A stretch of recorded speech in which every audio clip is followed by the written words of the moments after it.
Hello, everybody. This is Sam Soto from Melodic Metal Suggestions, and we are in another episode of Grow Your Opinion. In this occasion, we have a metal band that, for me, is one of the best I ever listened in terms of heavy metal. But I'm gonna let them explain a little bit better about themselves. So first, I'm gonna introduce my friend Leon Mirabal. Hello, Leoncito. How are you? Hi, Sang. I'm really happy from here with this great band. So thanks everybody for watching this new episode. And please remember to subscribe to our channel, give us a like, and make a comment. I don't know, whatever you want to comment. I don't know about this interview, about this band, or recommending to us any band you want to see on Ground Your Opinion. So I'm gonna start with the first question. Who is Tungsten and how will you define your style? Well, Tungsten is a metal band from Sweden. It's kind of difficult to describe our style, but when we released our first album called We Will Rise back in 2019, it was very folk metal influenced by Scandinavian old folk songs and all mashed up in a more industrial power metal way, so to speak. And Tundra, our second album, followed the same path. While on our third album that came out 2022 called Bliss, that was when we decided that let's broaden our style. Not abandoning anything, but broaden us. We don't get stuck in this same thing because it can be kind of difficult to survive as a band if it gets too one-sided musically. So we start to explore, and the new album that gets released tomorrow on the new November 8th, The Grand Inferno, is simply a continuation of Bliss musically, where we try to broaden ourselves and explore ourselves musically, but still without going too far. I mean, we still want to sound Tungsten, even if some songs might be more melodic metal, while other songs is more industrial and so forth. So, but we still have the Tungsten trademark, so to speak. So that's and explain the musical style. I mean, it's melodic, it's modern power metal, it's industrial things, folk metal. But it's like our drummer, Anders, says, anthemic metal. And that's like choruses is very important so where people can remember them and try to sing along to them. So anthemic metal. Pandemic metal. I never hear about that one. So you could just yeah, exactly. Mike, for me, it's very amazing to when I saw your videos and all that. I saw you have a lot of views in your videos in YouTube, and then I went to Spotify and I realized that, oh my God, you have like 8 million views. Reproductions in one of your songs. The Fairies Dance. The Fairies Dance, yes, and I play and I was like, okay, now I understand why. And then the next song, you have 5 million views on the Sea.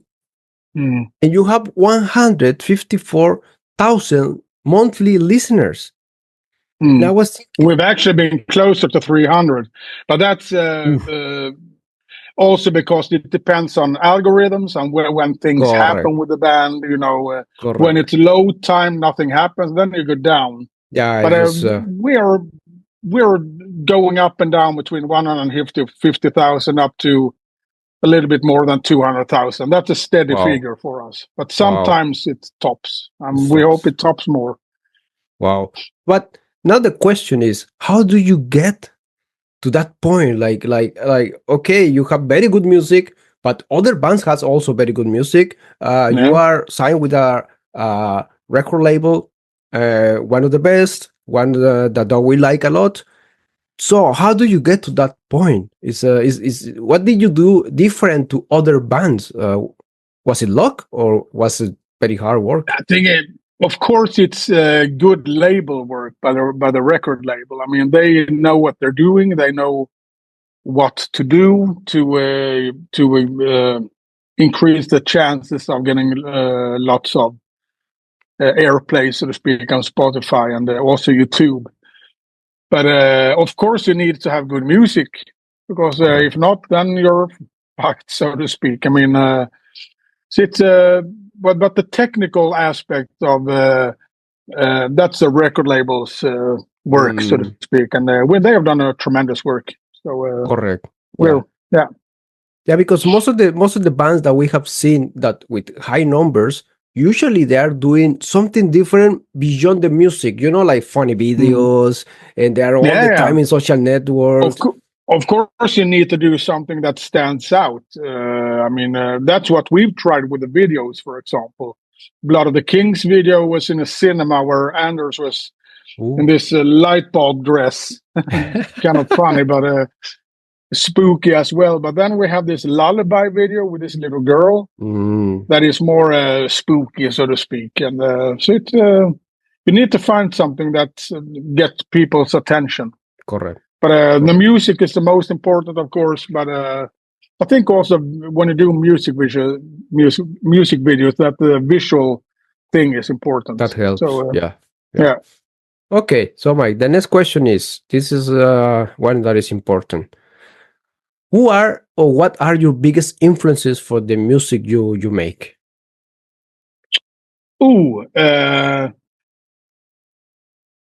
daily life. I know Carl and Nick writes all music more or less, while I am there writing melody lines for lyrics, etc., etc. But I think nature. Mm, I know me and Carl is the same. We can sit by a lake, just watch the lake, and just inhale the nature, and you get ideas. Things yeah. that happens in the world can inspire you. Uh, Lots of things that happens around you that can inspire you to write Mm, music. It's never like we sit down and listen to other bands. We listen to other bands, of course, but it's not like let's do a song that reminds of them or this. correct. Correct. What comes out, what it comes out, so to speak. But yeah, life in itself is more or Mm, less the inspiration, good or bad things. So yeah. yeah. And what brought you to play folk, heavy, power, industrial metal instead of playing something heavier or more like something more like like this part of Europe, something more like death metal, like melodic death metal or something like that. Mm. Yeah, well, we wanted to. I mean, I have my background in my old band. So I sang in a band called Cloudscape many years ago. That was more semi progressive melodic metal. Mm, And Anders have his history with J. Malmsteen and Hammerfall, even Manowar. So I mean, we wanted something more heavy, mm, mixed, but also a few songs with the radio potential. But correct. still that we like it ourselves. Now, not Yeah, being we're not doing something that we really don't like. Of course, we love what correct. we do. Otherwise, we wouldn't be here. But I mean, there are musicians that write in a certain genre only not because he loves it, but to because he or she believes in it in some Correct. ways. Correct. But yeah, I don't know how to explain it better. But yeah, I think No, you it was good. understand That, what I mean. So yeah. No, and very well choice because you are doing a great job. I mean, mm, heavy metal for me thank or you. folk metal for me, since I love more like death metal and black metal, for Mm, me is a kind of music that if you are not like really melodic or you don't give something different than the rest of the folk metal bands, is mm, like it's hard to consume. It's yeah. it's hard to consume because it's not easy to engage. But Mm, you have that combination of melodic with folk and power that makes every song unique. And I think that's one key of your success. Like you don't mm, sound like a normal folk metal band that's maybe for some people after 2 3 songs it's like it's like boring. But you mm. sound different in every song, and that's I think you hit it. You hit it great because I mean the numbers talk by yourself. We don't need to say Thank you very anything. much. Thank you. Yeah. Well, and how would you describe your creative process? Well, Carl and Nick, they write the music, mostly Carl, but Nick also.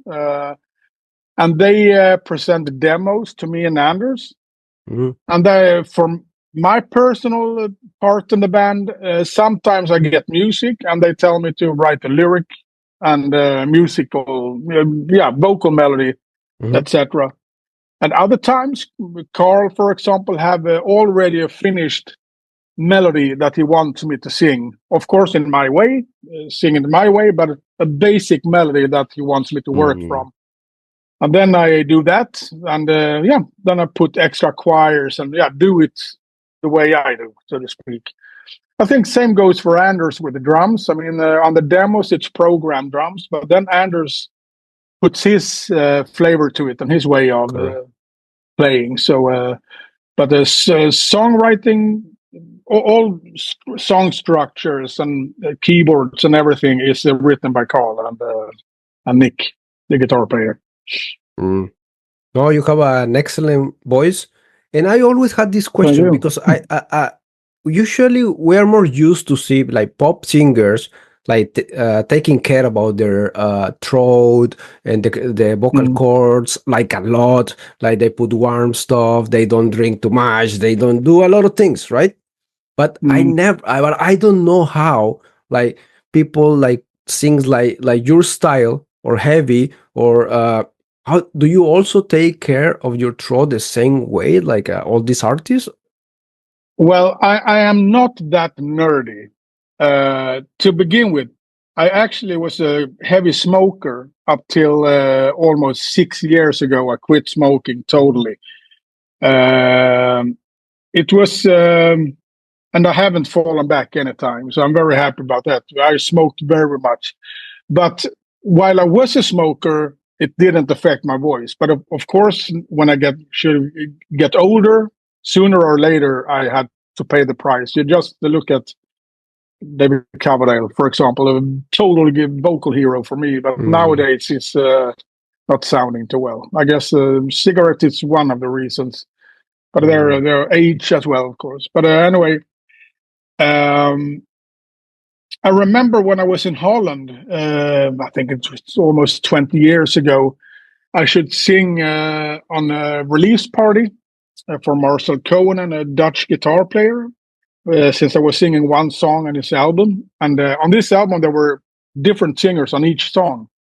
And just like you said, before the show, there was this woman there and this guy there drinking their Japanese teas and green teas and have oils and stuff. I was just standing by the door having a cigarette. that's the heavy metal way. That's the truth. That's the truth. And it's quite fun. But nowadays I don't smoke. But water is my best friend. That's you Mm, drink lots and lots of room tempered water, and your throat will do perfectly correct. fine. Correct. Yeah. Oh wow, interesting.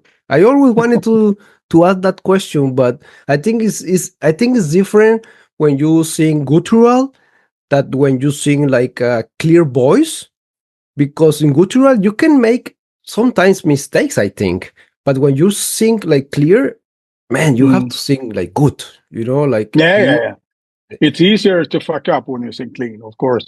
But in Tungsten, and I'm sure you already know, but Carl is doing the real screams in Tungsten, Mm, the bass player. But then, of course, my vocals, I jump from very clean vocals to more angry vocals. mm. But the real growls is Carl that is doing. I'm not Oh, able okay. to do that. Oh, okay. But I Yeah, think same goes for him. He drinks water, so to yeah. do it the best. Yeah, correct. So okay, so the next question, like we can see in your in the picture, in the front pictures of your songs or your videos, the name of your songs, like it's something very epic on your top in the topic of your songs. But I would like to ask you this: what kind of topic you use for your lyrics usually? Oh, it can be so. We have no red thread at all. I mean, some songs like The Grand Inferno, Um, just to make an example, it's more about human things that maybe you can relate to in one way or another. Then we have the song called Valborg, that is more just explaining a Scandinavian, Swedish, English, Finnish, and German folklore, where you light up a fire at the end of April to burn out the winter and welcome the spring. So and then we have, of course, totally fiction lyrics like Lullaby and Angel Eyes. The last song is a love story with a vampire, for example, more like a movie. Yeah.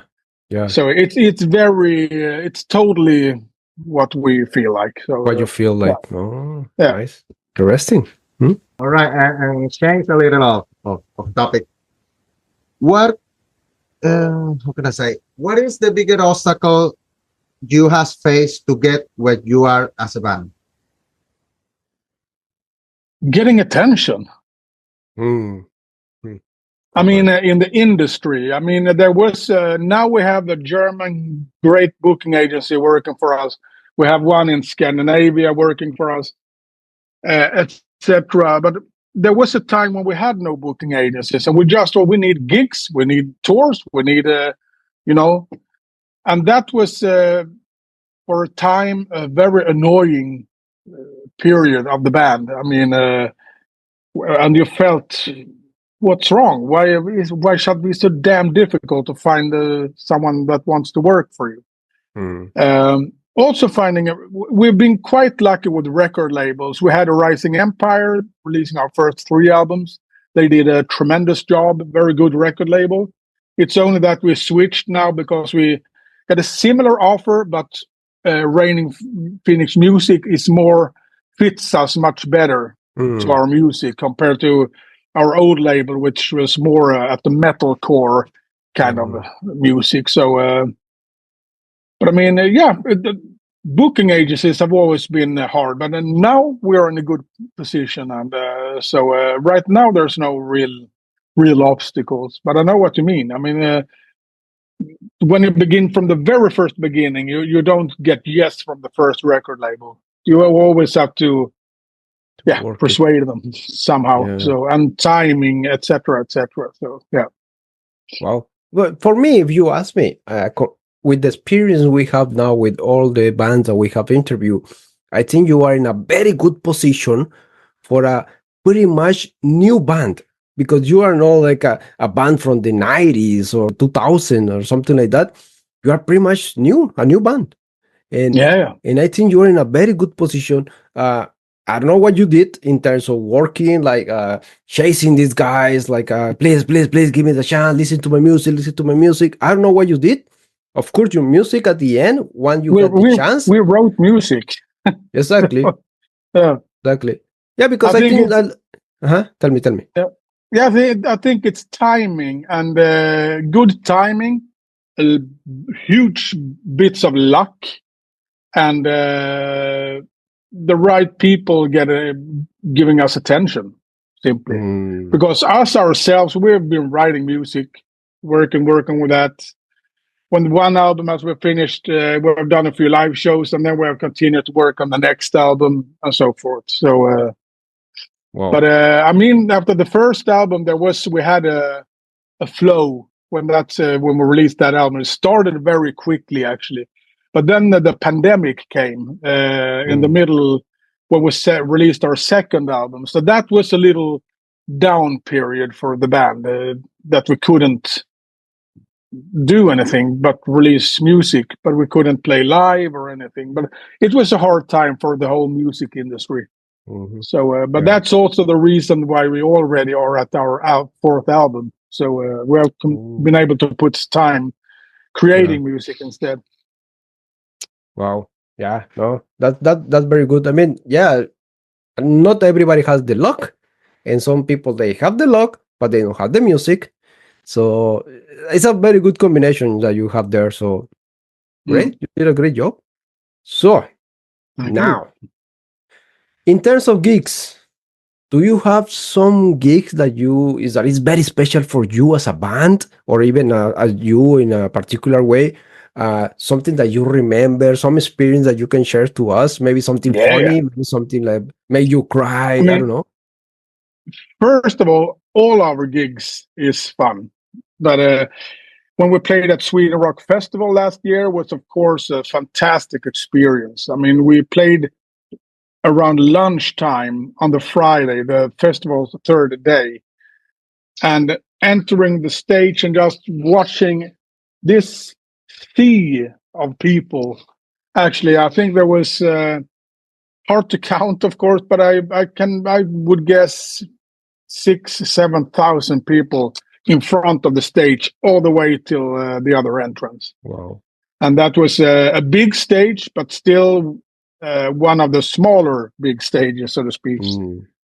But that was very heartwarming. I mean, shit, so cool. We weren't prepared for that. Correct. But yeah, it's and every show has been unique to its own, so to speak. We did a European tour, a smaller one, together with Bloodbound last year. That was really cool. I remember when we played at the Two Rock in Essen in Germany. Mm. Also a full house. The crowd was totally crazy, and we were only the support band. But we got so really nice feedback from the audience on that whole tour. Actually, many people that didn't knew about us from before at that time, and was completely, whoa, guys, I need to follow you. Yeah. So yeah, it's and now recently we did a tour with Sonata Arctica in Scandinavian tour. Yeah. That went really good. So Yeah. but Do you have Sweden this- Rock Festival was very special. Of course, it's so a huge festival. So Correct. Do you have some gig where you notice like, okay, we were here, and after this gig, like all of our numbers, like boom, just jump? Did that happen to you? Not really, not at the same time. I mean, on the tours we did, they have been kind of similar, more or less. It's been between 400 people to 1,500 people, but that's still more or less samey. But I mean, we haven't. We have never done shows for 10 people, if I say like that. Yeah. Oh, So very good. there are bands that have, so it can happen to us as well. But we've been fortunate enough that it haven't happened yet. Yeah, not at this point, maybe. Yeah, but still, we have to. It could rock happen. our Yeah, it could asses off happen. It anyway. could I mean, there's happen. still those 10 people have paid for the tickets, so we need to rock anyway if it happens. Yeah. Every fan is Show important. continues. So, Show continues. Yeah. Yeah, exactly. Oh, very interesting. yeah. And what are you currently working on? Sorry? What are you currently working on? What are you working right now at the bank? We are actually preparing a little bit for tomorrow. We have the release day tomorrow. We're going to broadcast live on Instagram and Facebook. I'm sure this interview comes out after the release, so this already happened by then. But that's what we're doing right now. The guys is coming to my place. Actually, we're going to have a little home party and dinner and talk about the songs live on Facebook. So if you're available, 1900 hours Swedish time tomorrow, check in at Facebook, Tungsten site, and follow us there. But anyway, more in time, we have a show with Manowar in Stockholm that got announced today to support Manowar in a quite big venue in Stockholm in January. There is a show that I can't reveal yet coming up in December. Will soon be announced. But we're basically working on scheduling the live shows for 2025 and touring and stuff. So there are a tour in discussion. There is a festival that is already, it's not official, but we're signed and ready. So where do you come from, by the way? What country?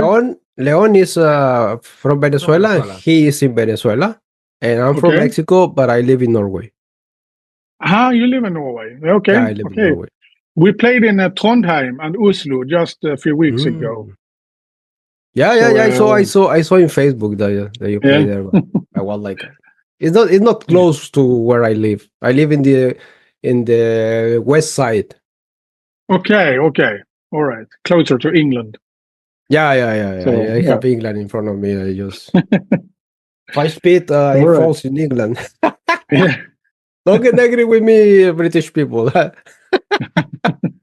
Yeah. But I love living here. To be honest, it's I never been in Sweden or Finland or any other place from Scandinavia, but I would love to go there because I think the culture Mhm. is so close but different at the same time that I would like to know every single country. I think it's gonna be amazing. One day, one day. Yeah, it's not that far. I've been to No, Norway not many that far. times, both as a musician and also as on vacation, Yeah. especially the Oslo area. But I played with Mm, my old band Cloudscape in a little town called Notodden. That mm, must be on the west side of Norway, mm. I think. Yeah. So very beautiful little town. Yeah. So, but Norway is very beautiful. It's I don't like the roads. Sweden is better there, more straightforward highways. Yeah. But the nature in Norway is very Yeah, very it's nice. amazing. Yeah. It's very funny, Leon, because here the highways, every single highway, there's no straight highway.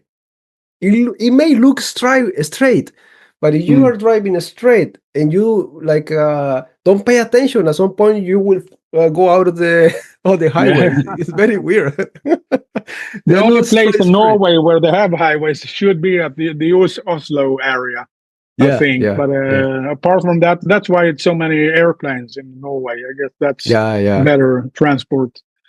yeah. Yeah. Correct. And Mike, um, you are doing great job. You are in a very good position, but there's always something above. So, where would you like to be in the next 3, 5 years as a I band? want to play Germany. No, Germany. I'm playing in Germany. Sorry. Boom, boom. Japan would be cool. Oh, But yes. also, you're mentioning South America. That would also be cool to do a South American round. So, and Yeah. Brazil as well. Yeah. But Japan is a little bit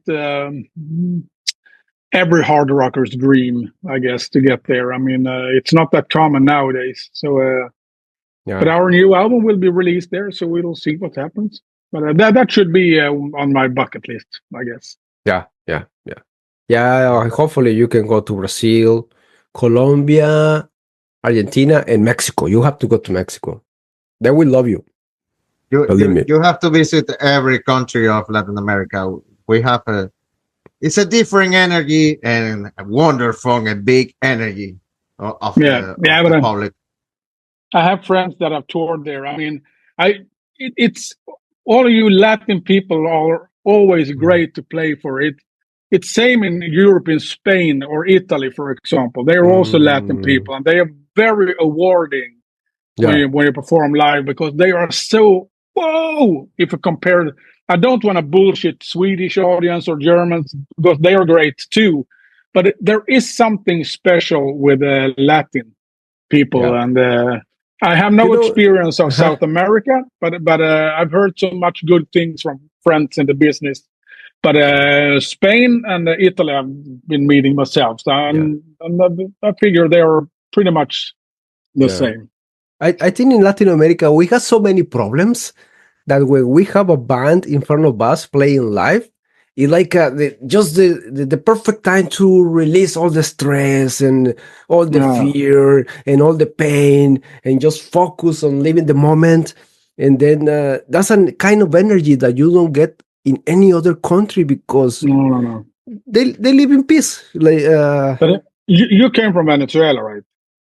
Leon, I'm from I'm from Leo. Mexico. Venezuela. Yeah, I'm Okay. actually living here right now. At the end, coming back to this to the comment, yes, I think that we in Latin America we had so many problems to face daily that when we have that kind of happy moments, we really give everything from us to the band and to the moment, and then You don't get that experience nowhere else. It's like, I don't know, like this interview to Guillermo del Toro, they ask him, how can you mix and create so much beautiful, horrified stories and made it into movies? And he said, because I'm Mexican. And then everybody laughed. And then he said, like, yes, Mexicans, we are aware of that every single day, every single moment. And that's why we live every moment like if it's the last one. And then that's a reality in Latin America, unfortunately, but that makes us what we are at the same time. So yeah, you have to go there.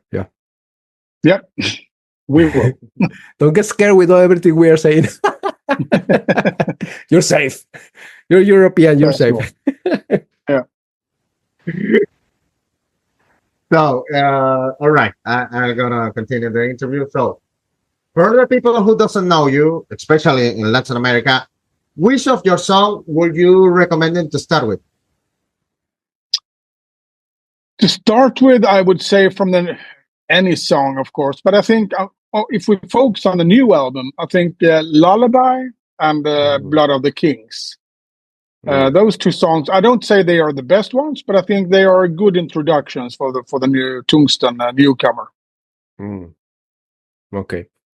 For me, the one that I love and I cannot stop listening is The Gran Inferno. It's so melodic. But that's one of my personal favorites as well. Yeah, So, it's so melodic. It's like, I don't know. That's the kind of song that if you close your eyes, you fly. You go somewhere else. And I totally love it because of that. I just forget that my baby's crying beside me, my wife is preaching at me. Just fly. No, I don't know. This kisses for my wife. I love you. Don't kill me. All right. She's going to kill you, man. Yeah. Okay, Mike. So, where can we find you? Where can social networks and platforms for your music? Where can we find you? You find us on, when it comes to music, you find us at Apple Music, Spotify, Tidal, Deezer, YouTube, Amazon Music, and so forth. Otherwise, you find that when it comes to Facebook, we are there, Tungsten, and Instagram. We are at this X, old Twitter. And we also have decently active, periodically at least, account at TikTok. So, but that's a little bit different. There you can see me cooking food there and stuff. So, but that's the whole thing with TikTok. So thinking about outside the box. So yeah. So that's the best places to find us. And then we have a website, of course, tungstenonline.net, I think it is. Okay. Yeah, we're gonna put in the description the main links to your websites and social networks so people can find you. The thing is Tungsten Online or Tungsten Official, I don't remember. But you find it. I will find it and I will put it. You can see it on the description on this video. Yeah. So are you gonna say something, Lucito? Yeah, you want to make a last question or something? No, I think it's fine. I think we can close this. Just your name is Osito. Leoncito. Leon. Leoncito. Yeah, because that's a teddy bear. I mean, Osito. Osito. I'm gonna start calling him Osito thanks to you. It sounds like you said Osito to him. So yeah. It's because like say little lion. It's like little leon, Leoncito. We want to put a name or something little. We use as that's finished. Okay. In my case, is Leoncito, and in the saying of on Sunday it will be Samcito or Sancito. I say that to my friends that are called Bjorn. Hey, Bjorncito. Then that is Osito. Okay, Leoncito. Let's let my do. Mike, you can give us the last comment. Yeah, It was really nice talking to you guys. I mean, this was a really nice, fun 40 minutes getting to know you. Yeah. And for your listeners, I hope you check out Tungsten, of course. We have 4 albums out, and so there's plenty of music to dig into. But prepare yourself for a real musical metal journey. So, and hopefully you won't get bored. Nah, I don't mind. They are very good music. My name is Mike Anderson, and I'm the vocalista in the band.